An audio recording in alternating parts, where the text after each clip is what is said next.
دھوکہ نہ ہوا ہوتا فاطمہ جناح صاحبہ کے ساتھ یا بی بی صاحبہ کے ساتھ اپنوں نے دھوکے کیے نا, تو شاید پاکستان اس ٹراما سے نہ گزرتا. یہ آثار تو پاکستان میں تھے. بھٹو صاحب کے ساتھ بھی جو اپنی پارٹی والوں نے دھوکہ کیا, اگر ان کو پھانسی کی سزا نہ ہوتی ایک سٹنگ پرائم منسٹر کو, شاید پاکستان کو یہ ٹراما نہ دیکھنا پڑتا. آئی تھنک اللہ تعالیٰ ہمیں بار بار ایک امتحان میں ڈالتا ہے کہ کیا پاکستانی عوام اور قوم سمجھ رہی ہے کہ ان کے ساتھ کیا ہو رہا ہے. مجھے ایک پاکستان کا ٹرائل لگتا ہے, پی ٹی آئی کا ٹرائل نہیں لگتا, کیونکہ ہم تحریک تحفظ عمران خان کا حصہ نہیں ہے, تحریک تحفظ آئین آف پاکستان. آئین کو پہلے وہ بڑے دھوکے ہوئے ہیں.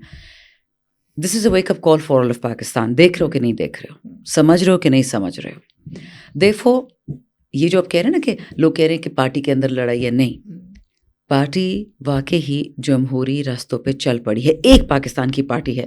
موقع پیپل کو بھی ملا تھا, نون کو بھی ہلکا سا ملا تھا, بٹ بھی اسی طرح بنائی ہے. مطلب نہیں, نون کی جو سیٹس وہ تو جنرل ضیاء الحق کی اور جنرل جیلانی کی تھی, تو ان کا مشکل ہے کہ وہ کبھی بھی ڈیموکریٹک ہو سکتے. بھٹو صاحب پھر بھی تھے, ٹھیک ہے, انہوں نے جنرل ایوب کے ساتھ بہت سرو کیا, نہیں سرو کیا, بالکل آ گئے, لیکن ان کو اپنی پارٹی نے دھوکہ دیا.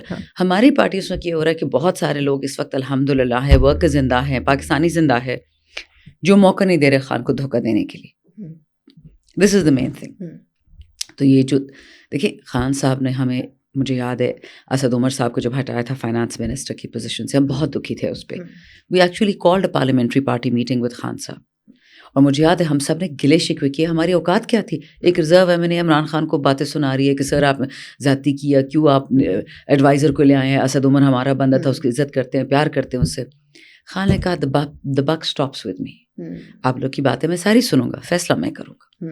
دیٹ واز ڈیپلی سیٹسفائنگ کہ ایک ٹرولی ڈیموکریٹک لیڈر ہے کہ جتنا غصہ ہے وہ کم از کم نکال. آپ کو پتہ ہے نون اور پیپل والے میں کیا ہوتا تھا, اگر آپ بات, اور نون میں تو یہ تھا کہ مجھے یاد ہے ایک یہ جو کمرہ نمبر 2 ہے نا, اس کے ایک ایم این اے کو سزا دی گئی فور ڈسینٹ, میاں نواز شریف نے دی, اور اس کو اس کے اوپر کھڑا کیا تھا, وہ جو ٹیبلز نہیں ہیں. اور اس پہ دکھ اس لیے ہوا تھا کہ آپ کو پتہ ہے ہمارے پاکستانی مرد حضرات جب شلوار قمیض پہنتے ہیں, ہمارا ایک خاص موڈ ہے کپڑے پہننے کا. آپ جب اونچی چیز پہ کھڑے ہو جاتے ہو تو آپ کو اپنے کپڑوں کا فکر کرنی ہوتی ہے. تو بہت بےزتی ہوئی تھی. یہ باتیں میں سننے میں آئی, میرے پاس ثبوت کوئی نہیں کیونکہ میں اس میٹنگ میں تھی نہیں, بٹ یہ کہا گیا کہ یہ خوف اور ڈر پھیلایا جاتا ہے باقی پارٹیز میں. خان صاحب نے کبھی ایسا نہیں کیا. اچھا خان صاحب, سوری کیونکہ تھوڑا سا وقت ہمارے پاس میں محدود ہوتا ہے, خان صاحب کے حوالے سے آپ کو کیا لگتا ہے کہ بڑی اسپیکولیشنز ہوتی ہیں, کبھی ڈیلز کی باتیں ہوتی ہیں, کبھی کہتے ہیں جی جیل میں بیٹھ کے وہ بات کرنا چاہ رہے ہیں, کبھی یہ کہتے ہیں کہ نہیں ان کے بڑے عزائم پرجوش ہیں اور وہ بالکل ہمت نہیں ہارے. لیکن میرا خیال ہے کہ 500 سے اوپر دن ان کو ہو چکے ہیں اور وہ بہت سارے ڈیسیجنز پارٹی کے جیل سے بیٹھ کے چلا رہے ہیں. اب نون لیگ اس میں یہ نیریٹو دیتی ہے کہ جی ہمیں تو اتنی سہولیات ملی نہیں کبھی, ہمیں تو جیل میں بیٹھ کے ملاقاتوں کی اجازت نہیں ہوئی. تو آپ کو نہیں لگتا کہ جیل کے اندر تو ہیں لیکن پارٹی ڈیسیجن تو ابھی بھی خان صاحب کر رہے ہیں, یا آپ کو لگتا ہے کہ نہیں جو ان کے ساتھ ہو رہا ہے اس سے پہلے کے لیڈروں کے ساتھ نہیں ہوا؟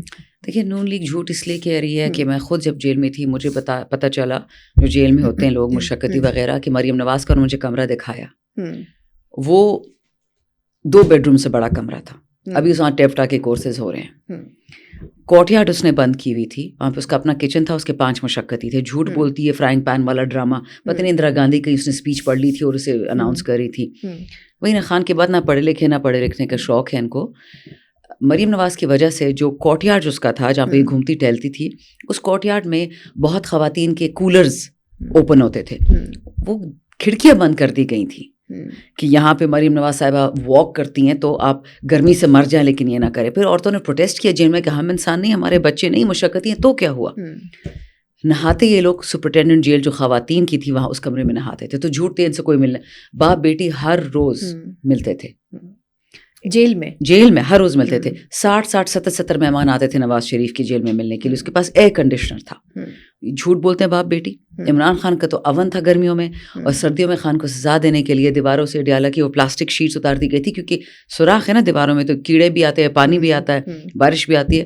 خان کو تم لوگوں نے ٹارچر کیا, وہ بندہ نہیں ٹوٹتا. اچھا, جو لوگ اپنے لیے نتھیا گلی میں اور مری میں اور اپنے گھروں میں ہیلی کاپٹرز میں نہاری منگاتے ہیں, وہ لوگ جیل میں بیٹھ سکتے ہیں, 1 سیکنڈ نہیں بیٹھ سکتے. Khan sahab is a different ball game all together.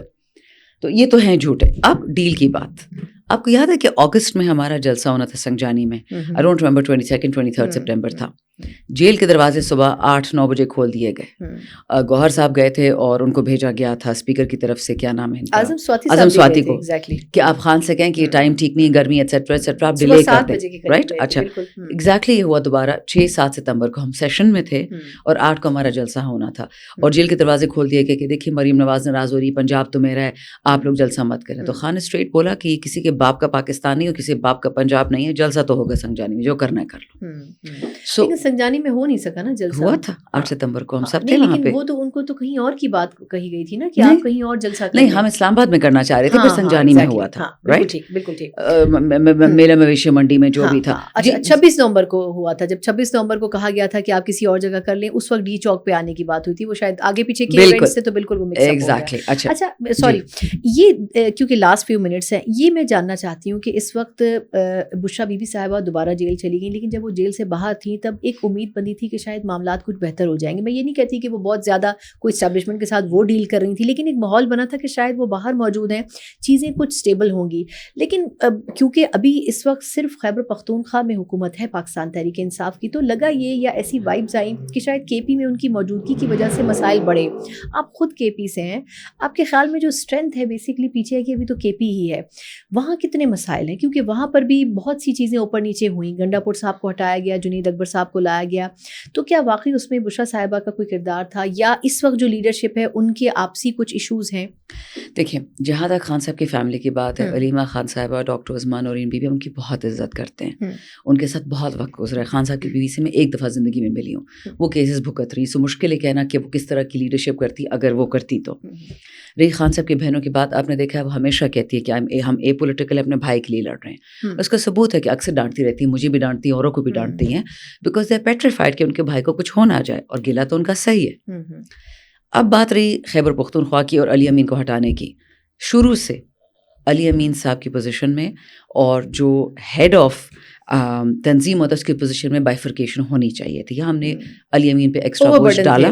بالکل, وہ ایگزیکٹو سے ملے گا, فوج سے بھی ملے گا, وہ فائنینشیل باتیں بھی کرے گا, وہ تنظیمیں بھی نکالے گا, وہ مریم نواز کو بھی لتاڑے گا, وہ اس کے باپ کو بھی لتاڑے گا, وہ زرداری کو بھی سنائے گا, وہ بلاول کو بھی سنائے گا, وہ کیا کیا کرے گا. بالکل ٹھیک, غلط فیصلہ تھا پی ٹی آئی کا, شکر اس کو ریورس کر دیا گیا. رہی بات کے پی میں, مجھے بتائیں ابھی تک 18ویں ترمیم صحیح سلامت ہے. انٹیریئر اور ڈیفینس اس نالائق فارم 47 حکومت کے پاس ہے.